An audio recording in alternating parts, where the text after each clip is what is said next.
हरे कृष्णा। मैं कृष्ण सखी एक बार फिर से कार्तिक महात्म्य के अध्याय 12 के साथ देव दानव युद्ध।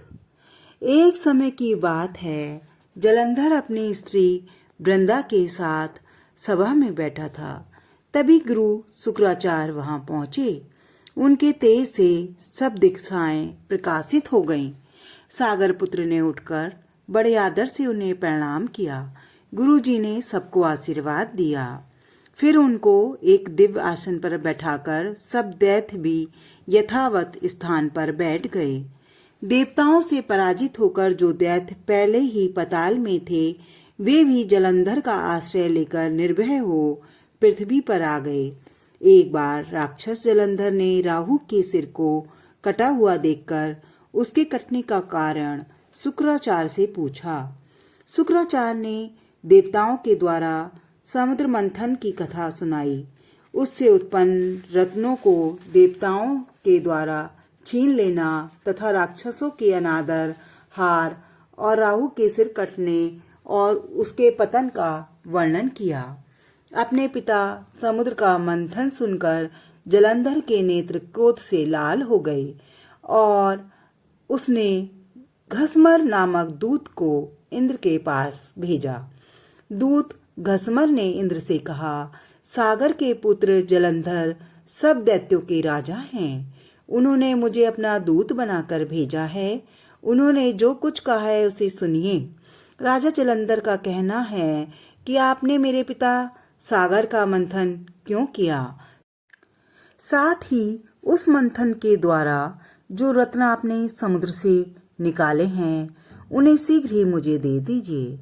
यह सुनकर इंद्र अत्यंत विस्मित हुए और क्रोध में उस दूत घसमर से कहा, समुद्र को मथने का कारण यह था कि उसने उन पर्वतों को अपनी बगल में छिपा लिया था।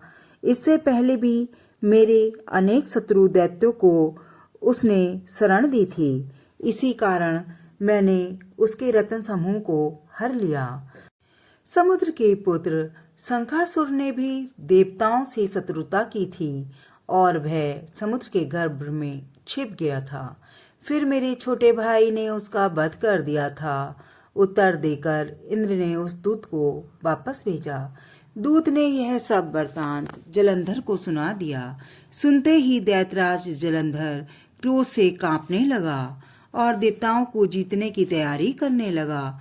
उसका साथ देने के लिए सब दिशाओं और पाताल तक के करोड़ों राक्षस आए। शुंभ और निशुंभ आदि करोड़ों सेनानायक भी आए। जलंधर ने स्वर्ग में जाकर नंदन वन में अपना डेरा डाला और इंद्र की अमरावती को चारों ओर से घेर लिया। दैत्यों के बहुत बड़ी सेना को देखकर देवता भी युद्ध के लिए तैयार हो गए। उन्होंने कवच धारण किए और अमरावती से निकल पड़े। देवता और राक्षसों की सेना में युद्ध होने लगा। दोनों सेनाएं मारकाट में जुट गईं। युद्ध में मारे गए राक्षसों को शुक्राचार्य मृत संजीवनी मंत्र पढ़कर जल छिड़क कर जीवित कर देते थे। इसी प्रकार बृहस्पति द्रोण पर्वत से दिव्य औषधियां लाकर युद्ध में मारे गए देवताओं को जीवित कर देते थे। युद्ध में मारे गए और फिर से उठे देवताओं को देखकर जलंधर क्रोधित होकर शुक्राचार्य से बोला, मेरे द्वारा मारे गए देवता पुनः कैसे उठ खड़े होते हैं? सभी को पता है कि आपकी संजीवनी विद्या आपके अतिरिक्त अन्यत्र कहीं नहीं है। शुक्राचार्य ने कहा, अंगिरिका के पुत्र बृहस्पति द्रोण पर्वत से दिव्य औषधियां ला लाकर देवताओं को जीवित कर देते हैं। अतः तुम देव द्रोण पर्वत का हरण कर लो। दैत्यराज जलंधर ने द्रोण पर्वत का हरण कर शीघ्र ही समुद्र में फेंक दिया और युद्ध भूमि में लौट आया। इसके बाद जब युद्ध में देवता मारे गए तो उन्हें देखकर बृहस्पति द्रोण पर्वत पर गए, पर वहां पर्वत दिखाई नहीं पड़ा।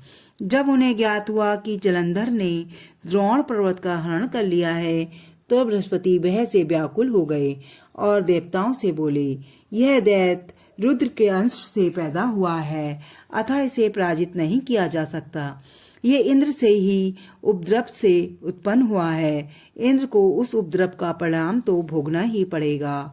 सब देवता दैत्य द्वारा मारे जाने के भय से 10 दिशाओं में भाग गए। देवताओं को भागता देखकर समुद्र का पुत्र जलंधर दैत्य रणभेरी और जय जयकार का शब्द करता हुआ अमरावती में प्रवेश करता चला गया। जब दैत्य ने अमरावती में प्रवेश कर लिया तो उसने देवताओं को बहुत सताया। तब इंद्रादिक देवता सुमेरु पर्वत की गुफा में जाकर रहने लगे। इसके बाद उस दैत्य जलंधर ने इंद्रादिक देवताओं के सब अधिकार शुंभ आदि दैत्यों को अलग अलग सौंप दिए। असुरों को अधिकारी बनाकर वह स्वयं सुमेरु पर्वत की गुफाओं की ओर चला गया। हरे कृष्णा कृष्णा कृष्णा हरे हरे, हरे राम राम राम हरे हरे। फिर मिलते हैं कार्तिक महात्म्य के 13वें अध्याय के साथ।